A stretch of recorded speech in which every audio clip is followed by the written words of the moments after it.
Hard work never ஃபெயில்ஸுங்க. இன்றைக்கி வந்து நம்ம பார்க்க போகிறது நம்மளோட 2 கட் ஃப்ளாட் பேங்கிள்ஸில் ஒரு சூப்பரான டிசைன். இது வரைக்கும் நான் பண்ணாத டிசைனுங்க. கஸ்டமர் ஆர்டர் கொடுத்துருந்தாங்க. ஸோ அந்த டிசைனுக்கு நான் எப்படி ப்ரைஸ் ஃபிக்ஸிங் பண்ணேன், எவ்வளோ கிராம்ஸ் எனக்கு பிடிச்சிது, அதுக்கப்புறம் என்னோடய வீடியோவில் இருந்து ஒரு கமெண்ட்டை நான் எடுத்து அந்த கமெண்ட்டுக்கு இதில் ஆன்சர் பண்ணியிருக்கேன். ஸோ அந்த கமெண்ட் வந்து ரொம்பவே முக்கியமான கமெண்ட்டாக எனக்கு பட்டுச்சுங்க. ஸோ அதனால் கடைசி வரைக்கும் பாருங்கள். கண்டிப்பாக ஃபஸ்ட் டைம் பார்க்குறவங்க சப்ஸ்கிரைப் பண்ணிக்கோங்க, லைக் போடவும் மறந்துடாதீங்க. இப்போ நம்ம எடுக்கிறது வந்து 2 கட் ஃப்ளாட் பேங்கிள்ஸுங்க. சைஸ் பார்த்திங்கன்னா 2.8 சைஸு. ஸோ இதுக்கு 4 mm குந்தன் எடுத்திருக்கேங்க. ரவுண்ட் குந்தன் ஒரு 10 கிராம் எடுத்திருக்கேன். கிளாஸி ஃபினிஷ் எடுத்திருக்கேங்க. ஸோ 10 கிராம் நமக்கு மேக்ஸிமம் பார்த்திங்கன்னா ஒரு 20 25 ரூபீஸ் வருங்க. நம்ம பேஸ்ட் வந்து ஏரியா பொறுத்து நம்மளுக்கு வந்து கொஞ்சம் கொஞ்சம் மாறுபடுங்க. பல்காக வாங்கினீங்கன்னா ஒரு ரேட் வரும். அதுவே வந்துட்டு நீங்கள் 10 கிராம் 20 கிராம் வாங்குறீங்க அப்படின்னா அது ஒரு ரேட்டு வருங்க. ஸோ நான் வந்து ஒரு அப்ராக்சிமேட்டாக ரேட் சொல்கிறேன். நெக்ஸ்ட்டு வந்துட்டு நமக்கு தேவை 3 mm ரவுண்டு. அது வந்து பார்த்திங்கன்னா நான் எடுத்துருக்கிறது செராமிக் பேர்லுங்க, செராமிக் கோல்டு. ஸோ வந்துட்டு அதோட ரேட்லாம் பார்த்திங்கன்னா 10 கிராம் நமக்கு 15 ரூபீஸ் வருங்க. ஸோ அது கிராம் கணக்கில் எடுக்கல, ரொம்ப கம்மியாக தான் எடுத்திருக்கேன். தென் வந்து இது 4 mm ரவுண்டுங்க. அது பார்த்திங்கன்னா 7 கிராம் எடுத்திருக்கேன். ஸோ நெக்ஸ்ட்டு தேவைப்படுறது பார்த்திங்கன்னா நம்மளுக்கு ஒரு பீட் கேப்புங்க. இது வந்துட்டு எனக்கு பிடிச்ச ஒரு பீட் கேப் நான் எடுத்திருக்கேன். நல்ல ஒரு அட்ராக்டிவ் லுக் இருக்கக்கூடியதை எடுத்திருக்கேன். நான் ஆன்டிக் ஃபினிஷில் எடுக்கல, நார்மலாக கோல்டு ஃபினிஷில் எடுத்திருக்கேங்க. ஸோ இதெல்லாம் ஃபஸ்ட்டு தேவையானது எடுத்து வச்சுட்டேன். அதுக்கப்புறம் க்ளூ பெனில் நம்ம வந்து க்ளூ எடுத்து லோட் பண்ண போகிறோங்க. ஸோ இந்த மாதிரி வச்சுக்கோங்க.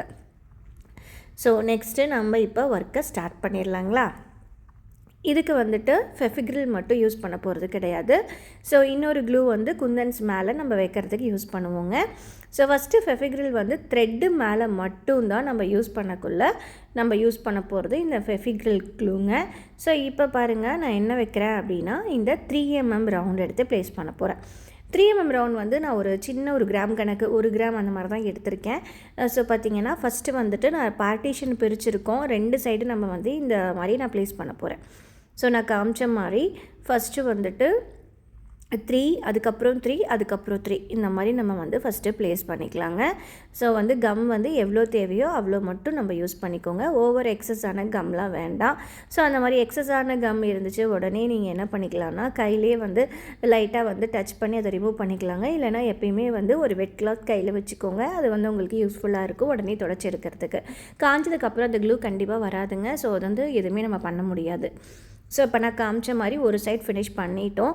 ஸோ அடுத்த சைடு பார்த்திங்கன்னா இதுக்கு ஜஸ்ட் ஆப்போசிட் சைடில் நம்ம அதே மாதிரி இப்போ நான் என்ன பண்ணணும் அதே மாதிரி 3 mm ரவுண்ட் வச்சு நம்ம வைக்க போகிறோங்க.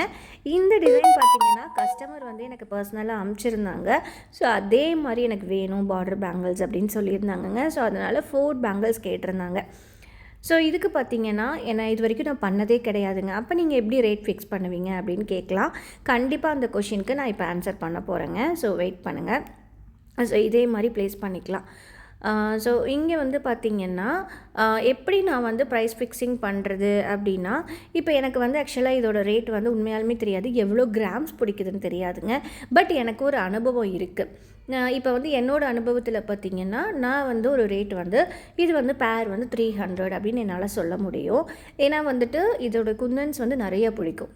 அதாவது எல்லாமே ரவுண்டு தான் நிறைய யூஸ் பண்ண போகிறோம்.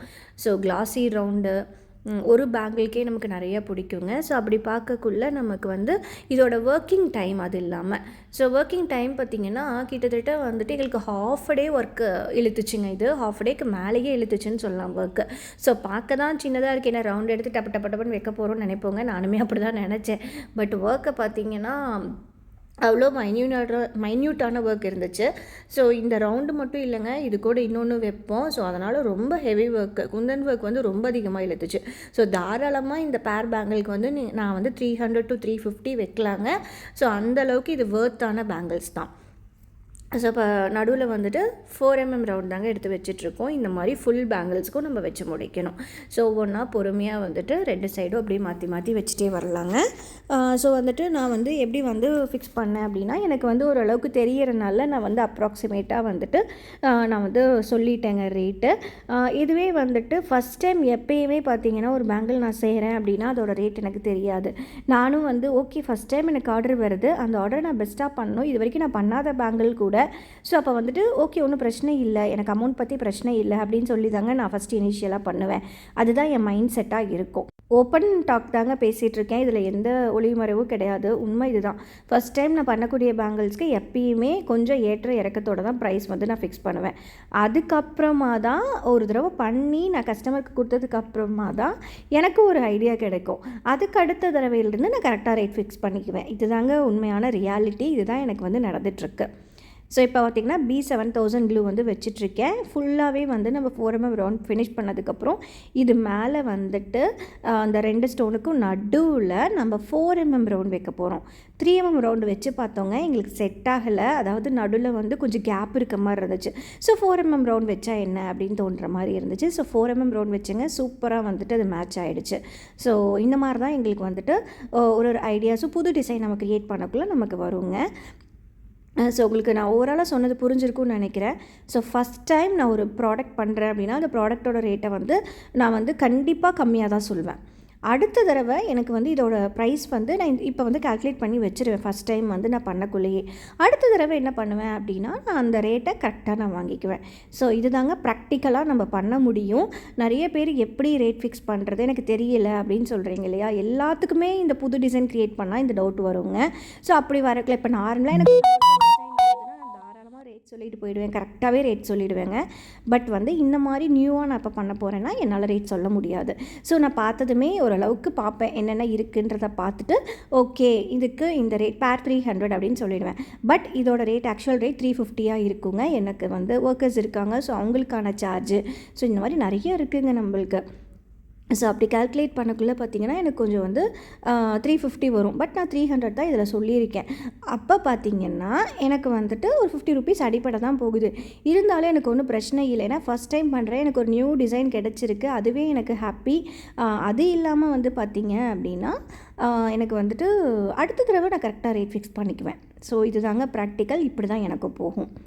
ஸோ இதுக்கு மேலே பார்த்திங்கன்னா அந்த பீட் கேப் வச்சு அதுக்கு மேலே நான் வந்து 3mm ரவுண்டு செராமிக் பேர்ல் வந்து ப்ளேஸ் பண்ணிட்டேங்க. செராமிக் கோல்டுங்க ப்ளேஸ் பண்ணியாச்சு. ஸோ இதுக்கப்புறம் ஒன்று இருக்குது பாருங்கள், இது ஹெவி டாஸ்க்குன்னு சொல்லலாம் நமக்கு. நான் என்னோடய டீம் மெம்பர்ஸ்க்கு இதை ஒன்று பண்ணி கொடுத்தது செய்யுங்கப்பா இப்படின்னு சொல்லிட்டேங்க. அக்கா ரொம்ப பெரிய டாஸ்க்கு கொடுத்துருக்கீங்க அப்படின்னு சொன்ன மாதிரி இருந்துச்சு இந்த பேங்கிள்ஸு. ஏன்னா சைடில் ஃபுல்லாக ஒன்றா விடாமல் க்ளூ அப்ளை பண்ணி என்ன பண்ணோன்னா சுகர் பீட்ஸ் எடுத்து ப்ளேஸ் பண்ணணுங்க. இதுதாங்க டாஸ்க்கு. ஒரு பேங்கிளையும் ஒவ்வொரு டாஸ்க் இருக்கும். ஸோ அந்த டாஸ்க்கு வந்து இந்த பேங்கிள்ஸில் சுகர் பீட் ப்ளேஸ் பண்ணுறது தான். சுகர் பீடை வந்து நாங்கள் சைடாக பார்க்காம, அதாவது இந்த பக்கம் இந்த ஹோல்ஸ் தெரியாத மாதிரி நம்ம ப்ளேஸ் பண்ணோம். அதில் தான் அதில் ஒர்க் இருக்குது நமக்கு. ஸோ இதெல்லாம் சின்ன சின்ன ஐடியாஸுங்க. அதோட ஃபினிஷிங் லுக்கு நீட்டாக இருக்கும். ஸோ அதை பார்த்து நம்ம பண்ணணும் இல்லையா? ஸோ அதனால் இது ஒரு ஹெவி டாஸ்க்காக இருக்கும். சுகர் பீட்ஸ் எடுத்து ஒன்றா ப்ளேஸ் பண்ணோம் இந்த பேங்கிள்ஸ்க்கு. ஸோ யோசிச்சு பாருங்கள், ஹாஃப் டேக்கு மேலே ஒர்க் இழுத்துச்சு.